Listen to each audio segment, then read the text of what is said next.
من الشيطان الرجيم بسم الله الرحمن الرحيم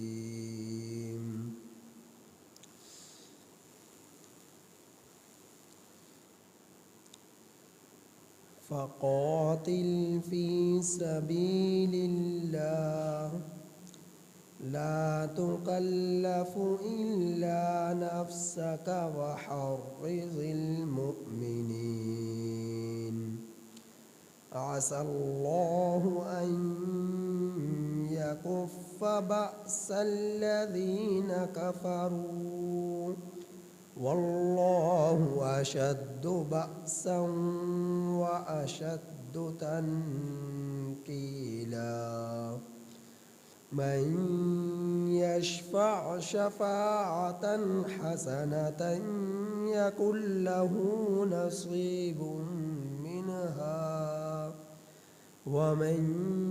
يشفع شفاعة سيئة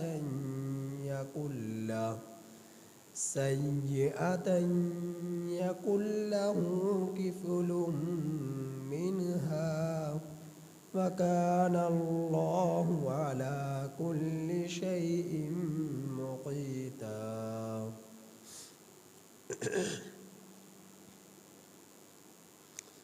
یہ سورۃ النساء کی آیت نمبر 83 تا 85 آپ احباب کے سامنے تلاوت ہو.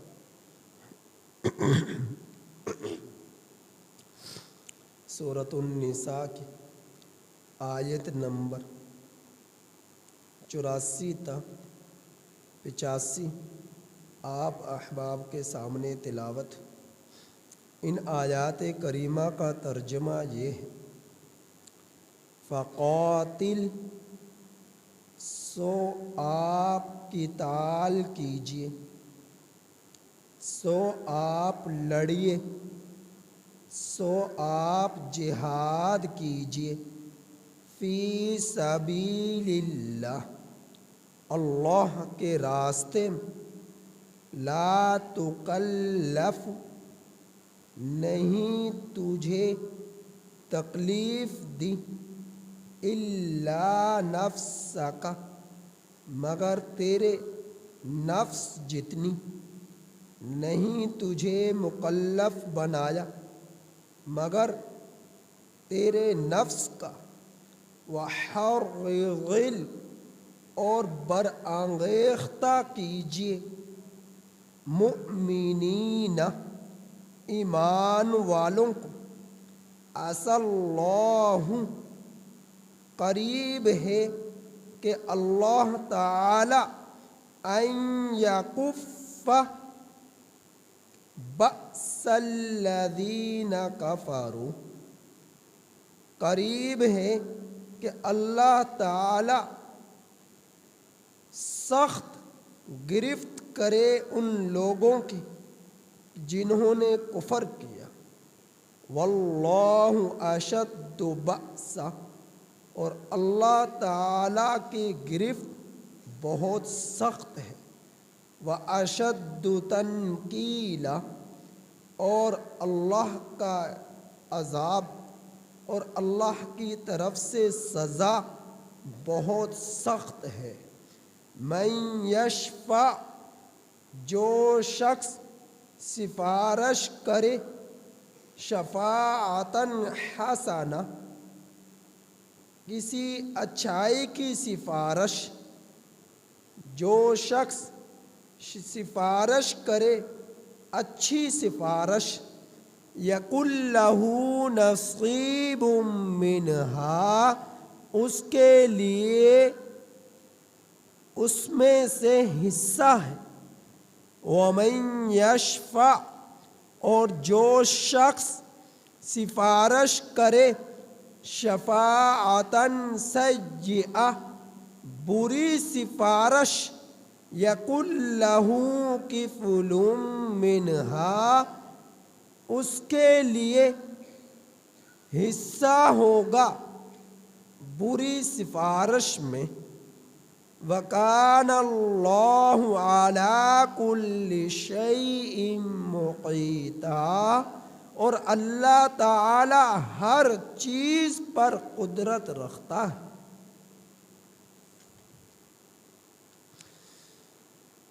پچھلی آیات کریمہ میں آپ احباب نے اس بات کو آیت کریمہ کی تفسیر میں سن چکے کہ جو آیت کریمہ منافقین کی تردید میں تھی، اور اس سے پچھلی آیت کریمہ میں بھی مخالفین کی تردید چلی آ رہی ہے۔ جو پیچھے جو آپ احباب کے سامنے بات بیان ہوئی، تفسیر بیان ہوئی، وہ یہ تھی، اس کا خلاصہ یہ ہے کہ مخالفین کا کوئی ایجنٹ مدینۃ المنورہ میں آ کر جھوٹی افواہیں اڑاتا، جھوٹی خبریں اڑاتا۔ کیا اڑاتا؟ لوگوں میں یہ بات کرتا کہ ایک بہت بڑا قافلہ دشمنوں کا مدینۃ المنورہ پر حملہ آور ہونے جا رہا ہے، اور مدینۃ المنورہ سے چند کلومیٹر کے فاصلے پر اس ایجنٹ نے یہ بات پھیلائی اور منافقین کے کانوں میں پڑی، اور منافقین نے بغیر سوچے سمجھے منافقین کیا کرتے؟ لوگوں میں اس بات کو پھیلا دیتے، اور جب وہ لوگوں میں بات مدینہ کے لوگوں میں پھیلتی تو ظاہر ہے اچانک کسی جنگ کی اطلاع ملے، کسی حملہ آور لشکر کی اطلاع ملے، تو وقتی طور پر پریشانی تو ہوتی ہے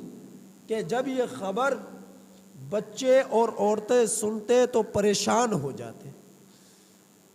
اور وہ بات پورے مدینے میں پھیل جاتی، اور اسی طرح پر زور کی لڑائی ہوتی، اور زور کی لڑائی میں مخالفین کی طرف سے ایک ایجنٹ آ کر یہ کہتا کہ لڑائی سے انہوں نے اپنی ہاتھ کو، دشمن نے اپنے ہاتھ کو روک لیا، تو مسلمان مطمئن ہو جاتے، جھوٹی خبر پھیلاتے، مطمئن ہو جاتے کہ جس سے ان کے حوصلے مطمئن ہونے کی بنا پر مدھم پڑ جاتے، اور دشمن اس سے فائدہ اٹھا کر مسلمانوں کا زیادہ نقصان کرتا۔ اب یہ افواہیں مسلمانوں کے درمیان پھیلتی، جبکہ اللہ کے رسول صلی اللہ علیہ وسلم مدینۃ المنورہ میں موجود ہیں۔ آپ کے صحابہ جو دیگر صحابہ میں بہت سمجھدار تھے، صاحب الرائے، صاحب امر تھے، عقل مند تھے، وہ موجود ہیں، تو آپ صلی اللہ علیہ وسلم کو اس کی خبر دی جاتی اگر کان میں کوئی ایسی بات پڑتی، یا آپ کے نے جن کو اپنی نمائندگی دی ہوئی تھی کہ اگر میں نہ ہوں تو ان لوگوں سے مشورہ کرو، ان سے بات کرو، عقل مند لوگوں کے سامنے اس کا تذکرہ کرتے کہ چند عقل مند لوگ اس واقعے کی تحقیق کرتے اور اس کی تہ تک پہنچتے کہ حقیقت کیا ہے اور جھوٹ کیا ہے، تو اس کی تہ تک پہنچتے، لیکن ایسا نہ ہوتا اور افواہیں پھیل جاتی۔ اگر جنگ کے اچانک دشمن کے حملے کی خبر ہوتی تو یہ خوف کی خبر ہے، اور اگر جنگ زور پر ہے اور دشمن کے ہتھیار ڈالنے کی خبر ہوتی تو یہ امن کی خبر ہے۔ تو یہ دونوں خبروں سے مسلمانوں کو تکلیف پہنچتی جب یہ جھوٹی خبریں پھیلتی۔ تو اللہ کے رسول اللہ رب العزت نے قرآن کریم کی آیت اتار کر بتلا دیا کہ جب تمہارے درمیان کوئی خبر پھیلے، کوئی آ کر یہ بات کرے جنگ کی یا عمل کی، تو تم اس واقعے کی خوب تحقیق کرو اور اس خبر کو نبی کریم صلی اللہ علیہ وسلم اور صاحب امر لوگوں کی طرف لوٹاؤ، تاکہ وہ اس واقعے کی تحقیق کرے اور تحقیق کرنے کے بعد اس واقعے پر عمل کرے۔ تو اس بات اللہ رب العزت نے قرآن کریم کی ان آیات کریمہ کو اتار دیا کہ لَعَلِمَهُ الَّذِينَ يَسْتَنبِطُونَهُ مِنْهُمْ، کہ جب ان کو اس کا علم ہو تو وہ اس واقعے کی اور ان لوگوں کی اس خبر کی خوب تحقیق کرے۔ پھر آگے فرمایا نبی کریم صلی اللہ علیہ وسلم نے اس کے ضمن میں فرمایا کہ آدمی کے کفا بالمرء کذبا ان یحدث بکل ما سمع، جھوٹا ہونے کے لیے اتنی بات کافی ہے کہ وہ سنی سنائی بات پر عمل کرنا شروع کر دے اور لوگوں میں اس کو بیان کرنا شروع کر دے۔ یہ آدمی کے جھوٹا ہونے کے لیے کافی، لہٰذا بغیر تحقیق کے بات آگے بیان نہیں کرنی چاہیے۔ اس پر مفصل آپ احباب کے سامنے گفتگو ہوئی۔ آگے اللہ تعالیٰ نے فرمایا کہ اگر اللہ کا فضل تم لوگوں پر اور اس کی رحمت نہ ہوتی تو تم لوگ شیطان کی پیروی کرتے، بہت کم ہوتے جو شیطان کی پیروی نہ کرتے۔ تو یہ اللہ کا فضل ہوا کہ اللہ نے ایمان کی دولت سے ہم لوگوں کو آراستہ کر دیا، مسلمان گھرانے میں پیدا کر دیا، ایمان والی دولت سے ہم لوگوں کو نواز دیا، ایمان کے بعد اعمال صالحہ کی بھی توفیق دے دی، نمازوں کی توفیق دے دی اور روزوں کی توفیق دے دی، نیکیوں کی توفیق دے دی، اعمال حسنہ کی طرف ہم لوگوں کو متوجہ کر دیا، راغب کر دیا اور ہماری زندگیوں کو نیکیوں سے آراستہ کر دیا۔ یہ اللہ کا فضل ہے، یہ اللہ کی رحمت ہے۔ اگر ایسا نہ ہوتا تو کب کے ہم ذلیل اور رسوا ہو چکے ہوتے، دنیا میں بھی اور آخرت میں بھی جہنم، ہمیشگی کی جہنم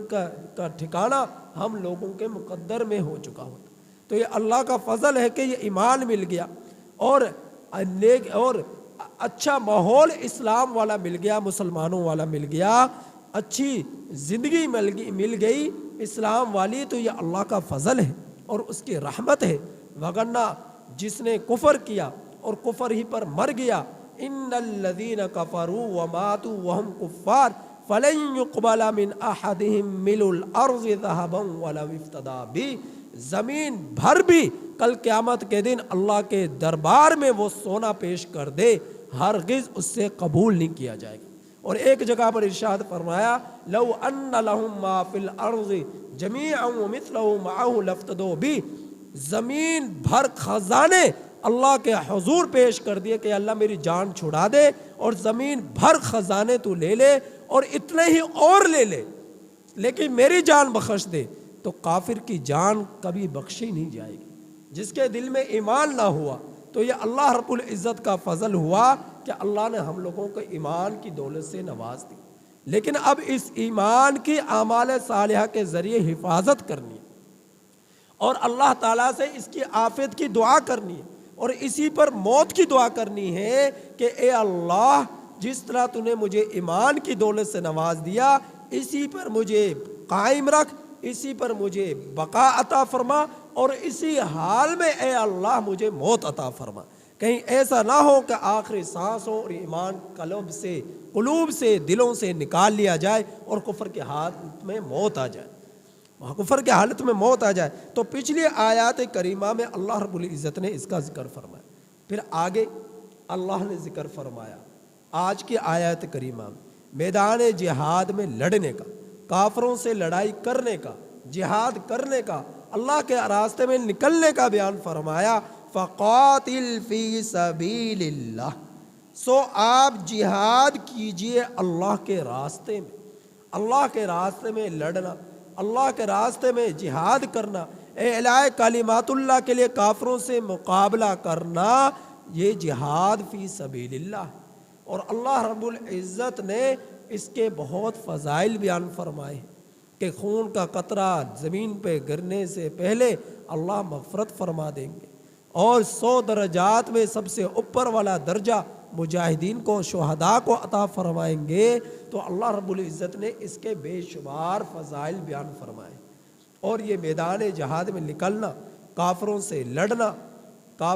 لڑنا اور لڑتے لڑتے شہید ہو جانا، اور اگر شہید نہ ہونا فاتح بن کر لوٹنا، دونوں صورتوں میں بشارتوں سے اور اجر سے، ثواب سے محرومی کا نہیں بلکہ بڑھوتری کا ذریعہ ہے اور بڑھوتری کا ذریعہ ہے۔ جو شخص جتنے اخلاص کے ساتھ، تقوی کے ساتھ، نیک نیتی کے ساتھ اللہ کے راستے میں جہاد کرتا ہے، نکلتا ہے، لڑتا ہے، اللہ رب العزت کی مدد و نصرت اتنی ہی زیادہ آتی ہے۔ جنگ یرموک کے موقع پر آپ دیکھیے، ایک طرف کیسر ہے، یہ عیسائی تھے، اور ایک طرف کسرا ہے جو ایران کا بادشاہ تھا، کسرا، اور کیسر روم کا بادشاہ تھا، کسرا ایران کا بادشاہ تھا۔ نبی کریم صلی اللہ علیہ وسلم کے زمانے میں سپر پاور یہ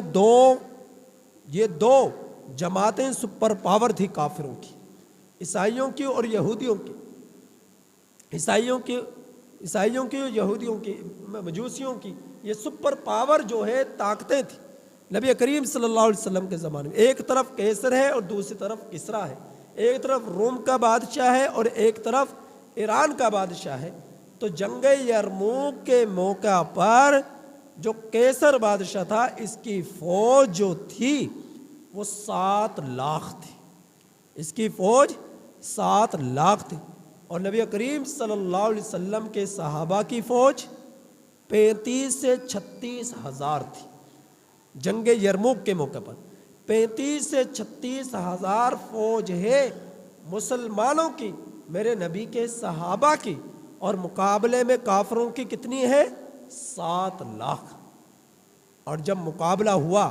گھمسان کی لڑائی ہوئی، تو ان 35-36 ہزار نے 7 لاکھ کو شکست دی، اور 7 لاکھ میں 1,03,000 کے قریب جہنم واصل ہوئے یا کافر، اور مسلمان کتنے شہید ہوئے؟ صرف 3,000۔ 35,000 میں سے 3,000 مسلمان شہید ہوئے، اور باقی 7 لاکھ میں 1,03,000 کافروں کو جہنم واصل کیا گیا۔ تو اللہ رب العزت کی ایسی مدد اتری ان 35-36 ہزار کے ساتھ۔ اندازہ کیجیے، اب 35-36 ہزار کا 7 لاکھ کے مقابلے میں کیا مقابلہ ہے؟ لیکن ان کے ایمان اس قدر مضبوط تھا، ان کے اعمال اس قدر مضبوط تھے کہ ایمان اور تقوی اس قدر مضبوط تھا کہ اللہ رب العزت نے ان 7 لاکھ کے مقابلے میں 35-36 ہزار کو فاتح بن کر واپس لوٹایا۔ جنگ قادسیہ تھی، جنگ قادسیہ میں حضرت ابو عبیدہ بن جراح رضی اللہ تعالی عنہ چیف کمانڈر تھے مسلمانوں کے، اور ایک حصے کی کمان سنبھالنے والے حضرت خالد بن ولید رضی اللہ تعالی عنہ تھے۔ اور جنگ قادسیہ میں کافروں کی تعداد 60,000 تھی اور مسلمانوں کی تعداد 60 تھی۔ مسلمانوں کی تعداد 60 ہے اور کافروں کی تعداد 60,000 ہے۔ حضرت ابو عبیدہ بن جراح رضی اللہ تعالی عنہ اس لشکر کی، مجاہدین کے اس لشکر کی کمان کو سنبھالے ہوئے۔ جب دیکھا حضرت خالد بن ولید رضی اللہ تعالی عنہ نے کہ مسلمان لڑتے لڑتے تھک گئے، کمزور ہو گئے، تھک گئے، لیکن لڑنے سے پیچھے نہیں ہٹ رہے، لیکن حالات کو دیکھ لیا، تو پھر کیا فرمایا؟ چیف آف کمانڈر سے فرمایا کہ حضرت مجھے اجازت دیجیے کہ مجھے 60 افراد دیجیے، اور مجھے اجازت دیجیے میں ان کافروں سے 60 افراد کے ذریعے ان کافروں سے میں لڑائی کروں، ان کافروں سے میں لڑوں۔ یہ کون فرما رہے؟ حضرت جو ہے خالد بن ولید رضی اللہ تعالیٰ، خالد بن ولید رضی اللہ تعالیٰ۔ اب یہ فرما رہے حضرت ابو عبیدہ بن جراح رضی اللہ تعالیٰ عنہ تأمل فرمایا، غور و فکر کیا، اور پھر غور و فکر کرنے کے بعد اجازت عطا فرما دی، جذبات کو دیکھتے ہوئے، جذبات کو دیکھتے ہوئے کہ تعداد اگرچہ زیادہ تھی لیکن 60 کی اجازت لی 60,000 کے مقابلے میں، کہ مجھے 60 افراد دے دیجئے اور مجھے اجازت دیجئے میں ان کافروں سے جا کر لڑوں۔ اجازت مل گئی۔ حضرت خالد بن ولید رضی اللہ تعالی عنہ ان 60 افراد کو لے کر 60,000 کے مقابلے میں آئے۔ گویا کہ 1,000 کے مقابلے میں ایک شخص ہے، 1,000 کے مقابلے میں ایک شخص ہے، 60,000 کے مقابلے میں 60 افراد ہیں، تو ایک مجاہد کے مقابلے میں 1,000 کافر آ رہے ہیں، اور 60,000 60,000 جو ہے کافروں کا لشکر ہے، اور 60 مسلمانوں کو لے کر، مجاہدین کو لے کر حضرت خالد بن ولید رضی اللہ تعالی عنہ کافروں کے لشکر میں گھس گئے، اور پھر ایسی لڑائی کی کہ 60,000 کو شکست ملی، اور وہ مغلوب ہو کر واپس پلٹے، اور یہ 60 مجاہد فاتح بن کر واپس لوٹے۔ صرف 10 صحابہ اکرام ان میں شہید ہوئے، 10 صحابہ اکرام شہید ہوئے، باقی سب کے سب فاتح بن کر واپس لوٹے۔ جب ایمان مضبوط ہو، جب تقوی مضبوط ہو، جب اعمال صالحہ میں انسان کو پختگی حاصل ہو جائے، تو پھر کیا ہوتا ہے؟ اللہ رب العزت کی مدد اترا کرتی ہے، نصرت اترا کرتی ہے۔ علامہ اقبال رحمۃ اللہ علیہ نے فرمایا، فضائے بدر پیدا کر فرشتے تیری نصرت کو اتر سکتے ہیں قطار اندر قطار اب بھی۔ فضائے بدر پیدا کر، جو بدر کے صحابہ میں جو جذبہ تھا، ایمان کی قوت تھی، وہ ایمان کی قوت پیدا کر، تو آج بھی فرشتے دور نہیں ہیں، وہ منتظر ہیں تمہارا ایمان کس قدر مضبوط ہے، تمہارے اندر جذبات کس قدر مضبوط ہیں، وہ ان چیزوں کو دیکھتے ہیں۔ پھر اللہ کی مدد جو اس وقت صحابہ کے زمانے میں اترا کرتی تھی فرشتوں کی شکل میں، آج بھی میرا رب وہی رب موجود ہے، وہی فرشتے موجود ہیں۔ آج بھی اللہ رب العزت مسلمانوں کی امداد کے لیے فرشتوں کو اتار سکتے ہیں، بشرطے کہ ہمارے ایمان میں قوت ہو، ہمارے کردار میں پختگی ہو، ہمارے اعمال صالحہ میں مضبوطی ہو، پھر اللہ کے فرشتے آج بھی زمین پر اترتے ہیں۔ وہ آسمان جو اس وقت تھا وہ آج بھی ہے، جو زمین اس زمانے میں تھی وہ آج بھی ہے، جو رب اس زمانے میں تھا وہ آج بھی ہے، جو فرشتے اس وقت تھے وہ آج بھی ہے۔ اللہ رب العزت نے آج بھی اللہ کا فرشتہ جبریل بھی ہے، میکائیل بھی ہے، اسرائیل بھی ہے، اسرافیل بھی ہے، تمام فرشتے آج بھی موجود ہیں۔ اگر موت آتی رہی ہے تو جنات کو، انسانوں کو، حیوانات کو آتی رہی ہے، فرشتوں میں کسی کو موت نہیں آئی۔ جب موت آئے گی وہ قیامت کے وقت آئے گی، جب اللہ موت دیں گے، تو آپ اس سے پہلے کسی ایک فرشتے کو بھی موت نہیں آتی۔ تو اللہ رب العزت دیکھتے ہیں ہمارے ایمان میں قوت کتنی ہے، ہمارے ایمان میں جذبہ کتنا ہے، ہمارے اعمال میں بڑھوتری کتنی ہے۔ تو اللہ تعالیٰ یہاں پر اس آیت کریمہ میں بیان فرما رہے، فقاتل، سو آپ لڑیے، فی سبیل اللہ، اللہ کے راستے میں، لا تکلف الا نفسک، آپ کو مکلف نہیں بنایا مگر آپ کے نفس کا۔ ہر انسان کو اتنی ہی تکلیف دی، اتنے ہی اس پر دین کے احکامات نازل فرمائے جتنے وہ عمل کر سکتا ہے، دین پر عمل کرنے کا اتنا ہی حکم عطا فرمائے جتنی اس میں طاقت ہے۔ طاقت سے بڑھ کر ہمارے اوپر اللہ رب العزت نے احکامات نازل نہیں فرمائے، ہم کو دین عطا نہیں فرمائے۔ اللہ رب العزت نے آسانیاں پیدا فرمائی ہیں، فرمایا بھائی تم سفر میں ہو، پوری نماز نہیں پڑھ سکتے، قصر کر لو، تم سنت نوافل پڑھ لو، اچھی بات، نہیں پڑھتے کوئی بات نہیں، 4 رکعتوں والی 2 رکعت پڑھ لو۔ رمضان کے روزے ہیں، تم بیمار ہو، چھوڑ دو، بعد میں قضا کر لو، بعد میں قضا کر لو۔ کھانے پینے کے لیے کچھ نہیں ہے، پتہ ہے کہ حرام گوشت ہے، اگر نہیں کھاؤں گا تو مر جاؤں گا، اللہ نے اجازت دے دی بھائی کھا لو، صرف اتنا کہ جان بچ جائے، جان بچ جائے۔ تو اللہ رب العزت نے ہم لوگوں پر اتنے ہی احکامات نازل فرمائے جتنا ہم عمل کر سکتے ہیں، لیکن ہم اس قدر بدبختی کا شکار ہو چکے کہ اپنے رب سے ہم لوگوں نے منہ موڑ لیا، شیطان کے راستے پر چل پڑے، شیطان کے راستے پر چل پڑے، دین سے دوریاں ہو گئی، نفرتوں کو بسا لیا،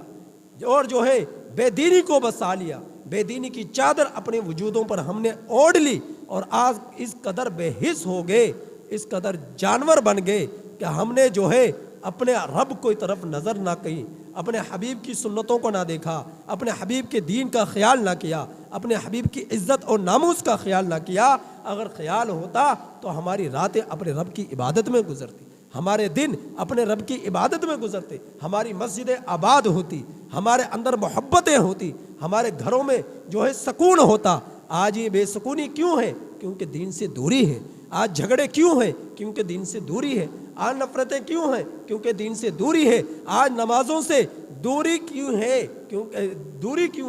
کیونکہ دین سے محبت نہیں ہے، دین سے محبت نہیں ہے۔ تو آگے میرا رب فرما رہے وَحَرِّضِ الْمُؤْمِنِينَ، برانگیختہ کیجئے ایمان والوں کو، ان کو ابھاریے۔ نبی کریم صلی اللہ علیہ وسلم کو حکم دیا جا رہا ہے کہ ایمان والوں کے جذبات کو ابھاریے، ان کو جہاد کی ترغیب دیجیے، ایمان اور سلامتی کی طرف لے کر آئیے اور جہاد کی طرف برانگیختہ کیجیے۔ فرمایا عسى اللہ ان یکف بأس الذین کفروا، قریب ہے کہ اللہ رب العزت سخت پکڑ کر لے ان لوگوں کی جنہوں نے کفر کیا۔ جو کافر ہیں قریب ہے کہ اللہ رب العزت ان کو پکڑ لے سختی کے ساتھ۔ پھر فرمایا واللہ اشد بأسا، اور اللہ رب العزت جب پکڑنے پر آ جائے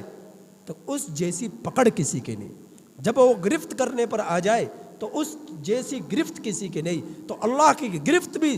مضبوط ہے، بہت سخت ہے، واشد تنکیلا، اور اللہ رب العزت کا عذاب بھی بہت سخت ہے۔ دنیا کے عذابوں کو اللہ کے عذاب کے سامنے ہم بھول جائیں گے، دنیا کی تکلیفوں کو اللہ کی طرف سے ملنے والی تکلیف کے سامنے بھول جائیں گے۔ جب جہنم کو انسان دیکھے گا، ایک کافر دیکھے گا، الیاذ باللہ، اللہ رب العزت ہماری حفاظت فرمائے، تو ایک جھلک سے دنیا کے غم بھول جائیں گے، اور جنت کو جب دیکھے گا تو ایک جھلک سے دنیا کی راحتوں کو بھول جائے گا۔ اس قدر اللہ کے نے جنت کے اندر نعمتوں کو تیار کر رکھا ہے، اور اس قدر اللہ رب العزت نے جہنم کے ہولناکیوں کو تیار کر رکھا ہے کہ زندگی بھر کی تکلیفیں جہنم کے مقابلے میں ہمیں محسوس نہیں ہوں گی۔ اس قدر خطرناک ہے جہنم۔ تو اللہ تعالیٰ فرما رہے ہیں جب میں پکڑنے پر آتا ہوں تو پکڑتا بھی سخت ہے، جب میں پکڑنے پر آتا ہوں اس قدر مضبوطی سے پکڑتا ہوں کہ میری پکڑ سے کوئی چھوٹ نہیں سکتا۔ جب میں عذاب دینے پر آتا ہوں اس قدر مضبوطی سے عذاب دیتا ہوں، سختی سے عذاب دیتا ہوں کہ میرے عذاب سے کوئی بھاگ نہیں سکتا۔ فرمایا من یشفع شفاعتا حسنہ، جو شخص سفارش کرے گا اچھی سفارش، یقل لہ نصیب منہا، اس کے لیے اس اچھی سفارش میں سے حصہ ہوگا۔ مطلب کیا ہے؟ مطلب یہ ہے کہ اگر آج کوئی شخص قتل کر دے، قاتل کو قتل کرنے پہ ابھارتا ہے، قتل کرنے پہ ابھارتا ہے، کیا کہتا ہے؟ اقتل زیدہ، قتل کر دے زید کو، قتل کر زید کو، زیدہ، زیدہ کا لفظ رٹ لگا دے، پورے الفاظ بھی نہ کہے۔ ایسا موقع ہے، ایسا موقع ہے، جھگڑا چل رہا ہے، ایک شخص آیا، دو شخص آئے، 5 شخص آئے، 20 شخص آئے، 100 شخص آئے، اور ایک شخص کو کہا قتل کر اس کو، قتل کر اس کو، قتل کر اس کو۔ جب اس نے یہ کہا تو اگرچہ دیکھنے میں یہ قاتل جو قتل کر رہا ہے، آلائے قتل تو اس کے پاس ہے، قتل تو اس نے کیا ہے، اب بظاہر تو مجرم یہ ہے جس نے قتل کیا۔ تو اللہ تعالیٰ فرما رہے نہیں، اللہ تعالیٰ فرما رہے نہیں، قاتل اگرچہ یہ ہے لیکن اس کے ساتھ ملوث وہ لوگ بھی ہیں جنہوں نے اس کو برانگیختہ کیا ہے، قتل پر ابھارا ہے۔ تو یہ اکیلا قاتل نہیں ہے، وہ سب کے سب قاتل ہیں، وہ سب کے سب قاتل ہیں۔ لہٰذا ایک قاتل کو ابھارنے والے کو، ایک قاتل کو جتنا گناہ ہے قتل کرنے کا، اتنا ہی گناہ ان لوگوں کو بھی ملے گا، اتنے ہی مجرم وہ لوگ بھی ہوں گے جو اس قاتل کو قتل کرنے پر ابھار رہے۔ اللہ رب العزت نے یہاں اسی کا ذکر فرمایا وَمَن يَشْفَعْ شَفَاعَةً سَيِّئَةً يَكُن لَّهُ كِفْلٌ مِّنْهَا۔ تو یہ ہے قاتل کو ابھارنے والوں کی سزا۔ اور اگر اچھی سفارش کی، اچھی سفارش کی، مثال کے طور پر مجاہد جہاد کے لیے جا رہا ہے، جہاد کے لیے جا رہا ہے۔ اب مجاہدین میں کئی طرح کے مجاہد ہیں، کچھ تو ایسے ہیں جن کے پاس جہاد کرنے کا جذبہ ہے، جہاد کے لیے نکل رہے ہیں، لیکن جہاد کے لیے نکلنے کے لیے پوری تیاری ہے، سواری ہے، اسلحہ ہے، اور ضرورت کا سامان ہے، ضرورت کے اسباب موجود ہیں، پیسہ موجود ہے، اور ضرورت کے ذرائع موجود ہیں، اور جو ہے پیچھے بیوی بچوں کے لیے مال بھی چھوڑنے کے موجود ہے، اور ساری ذرائع اس کے لیے جہاد کرنے کے لیے موجود ہیں۔ اب وہ جا رہا ہے تو اس کو پورا ثواب مل رہا ہے۔ کچھ مجاہدین ایسے ہیں کہ وہ جہاد کے لیے جا رہے لیکن جہاد میں جانے کے لیے اسلحہ نہیں ہے، پیسہ نہیں ہے، اور سفر کا سامان نہیں ہے، تو پھر ایسے لوگ کہ جو خود جہاد پہ نہیں جا سکتے اس کے تعاون کریں، اس کی معاونت کریں، اس پر پیسہ خرچ کرے، اسے اسلحہ خرید کر دے، اسے جنگی لباس خرید کر دے، جنگ کی تیاری میں اس کا ہاتھ بٹائے۔ تو اب جہاد یہ کر رہا ہے لیکن جو اس کی جہاد کرنے میں معاونت کر رہے ہیں ان کو بھی اتنا ہی اللہ رب العزت ثواب عطا فرما رہے جتنا ایک مجاہد کو مل رہا ہے۔ جتنا مجاہد کے اہل خانہ کے ساتھ حسن سلوک کرنے کی بنا پر جو ہے جتنا مجاہد کو مل رہا ہے اتنا حسن سلوک کرنے والوں کو مل رہا ہے۔ مالی معاونت کرنے والوں کو مل رہا ہے، جو اس کے خاندان والوں کے ساتھ مالی معاونت کر رہے ہیں، بیوی بچوں کے ساتھ مالی معاونت کر رہے ہیں، جہاد کرنے میں تیاری میں ہاتھ بٹا رہے ہیں، تو جتنا ان کو ثواب مجاہد کو مل رہا ہے اتنا ہی ان کو مل رہا ہے۔ تو اچھی سفارش کرنے پر اچھا ثواب ملتا ہے۔ اب کسی نے جرم کیا، مجرم ہے، جرم کیا، تو اب اگر کوئی شخص اس کی سفارش کرے گا تو یہ مجرم کی سفارش کر رہا ہے، تو جس طرح وہ گناہ کر رہا ہے، گناہ اس نے کیا ہے، تو غلط کام کی سفارش کرنے والوں کو بھی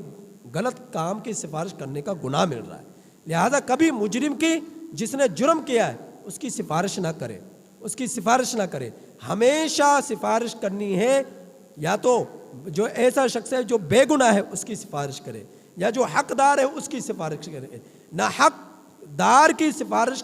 نہ حق کام پر کبھی نہ کرے۔ اگر تم نے نہ حق دار کی، جو حق نہیں رکھتا اور نہ حق رکھتے ہوئے اس کی سفارش کرو گے غلط کام میں، تو تم بھی گناہ کے اندر ملوث ہوگے۔ اور اگر کسی کا حق ہے کسی اچھے کام پر، تمہارے سفارش کرنے پر اس کو اس کا حق ملتا ہے، تو تمہیں اس کا ثواب ملے گا، تمہیں اس کا اجر ملے گا۔ تو اللہ رب العزت نے یہاں پر ایک اصول بتلا دیا کہ ہمیشہ اچھے کام کی سفارش کرو، ہمیشہ اچھے کاموں میں معاونت کرو،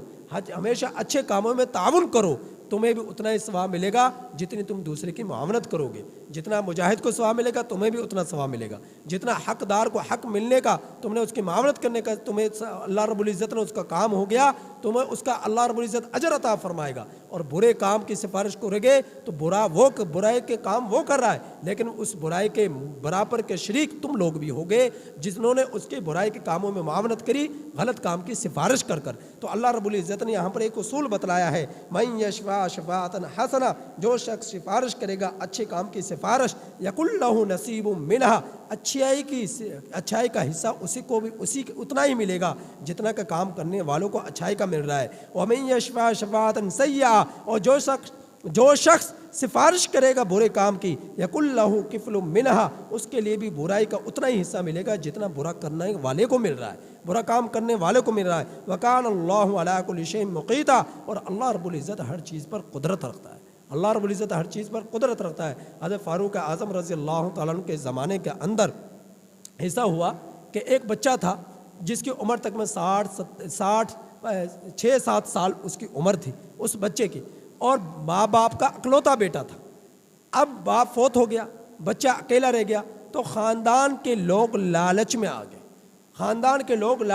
انہوں نے کہا کہ اس بچے، اس کے اچھی خاصی جائیداد تھی، پراپرٹی تھی، تو خاندان کے لوگوں نے سوچا کہ اگر اس کو بھی قتل کر دیا جائے تو وراثت ہمارے حصے میں آ جائے گی، ہم لوگ اس کے حقدار ہو جائیں گے۔ چنانچہ انہوں نے کیا کیا، اس 6-7 سال کے بچے کو قتل کر دیا، جس طرح کا آج بھی ہو رہا ہے۔ آپ تو 5 دن کے بچے کو نہیں معاف کرتے، تو 6-7 سال معصوم بچہ ہے، اس جائیداد کی لالچ میں، اس دنیا کے لالچ میں ان کو رحم نہ آیا، ان کو ترس نہ آیا، اور 6-7 سال کے بچے کو قتل کر دیا حضرت فاروق۔ اور اس کو قتل کیا ایک شخص نے، لیکن خاندان کے باقی لوگوں نے ایک شخص کو تیار کیا اور قتل کر دیا، وہ بچہ قتل ہو گیا۔ مقتول کے بارے میں حضرت فاروق اعظم رضی اللہ عنہ کے پاس یہ کیس آیا، تو حضرت فاروق اعظم رضی اللہ تعالی عنہ نے اس قاتل اور اس کے ساتھ جتنے بھی لوگ اس کو مشورہ دینے والے تھے، اس کو ابھارنے والے تھے، ان سب کو سزائے موت کا حکم صادر کر دیا کہ سب کو قتل کر دیا جائے۔ اب کچھ لوگوں نے کہا کہ حضرت قتل تو ایک نے کیا ہے، تو آپ سب کا حکم کیوں دے رہے ہیں قتل کرنے کا؟ تو حضرت فاروق اعظم رضی اللہ تعالی عنہ نے فرمایا، قسم ہے اس پروردگار کی جس کے قبضہ قدرت میں میری جان ہے، اگر صنعاء کے تمام لوگ بھی اگر قتل کرنے میں شریک ہوتے، چاہے مشورہ دینے میں، چاہے قاتل کے جذبات کو ابھارنے میں، تو میں صنعاء کے تمام لوگوں کو قتل کرنے کا حکم دیتا۔ صنعاء یہ یمن کا ایک علاقہ ہے صنعاء۔ تو حضرت فاروق اعظم رضی اللہ تعالیٰ نے فرمایا، تو معلوم ان کے عمل سے بھی یہ ہوا کہ بھائی جو گناہ کرتا ہے، اس گناہ کرنے میں جو لوگ اس کا تعاون کرتے ہیں وہ سب کے سب مجرم ہوتے ہیں، وہ بھی گناہ میں برابر کے شریک ہوتے ہیں۔ لہٰذا ہمیشہ غلط کام سے دوسروں کو روکا جائے اور خود بھی بچا جائے۔ تو اگر ایسا نہ کیا تو یہ نہ سمجھے گناہ تو اس نے کیا، میں نے تو صرف اس کی تھوڑی بہت تعاون کیا تھا، مشورہ دیا تھا یا تعاون کیا تھا، اس کو سواری پر بٹھا کر لے کر گیا تھا، یا اس کی میں نے معاونت کی تھی، یہ نہ سمجھو میں نے قتل تو نہیں کیا، لیکن یہ اس کی غلط سوچ ہے۔ قتل کرنے و قاتل جتنا مجرم ہے، یہ مشورہ دینے والے، تعاون کرنے والے وہ برابر کے گناہ میں شریک ہیں۔ لہذا اس غلط کاموں سے بچنا چاہیے اور غلط کاموں سے روکنا چاہیے۔ اللہ رب العزت سے دعا ہے کہ اللہ تعالی ہمیں ان آیات کریمہ کی کامل سمجھ عطا فرمائے اور عمل کی توفیق عطا فرمائے۔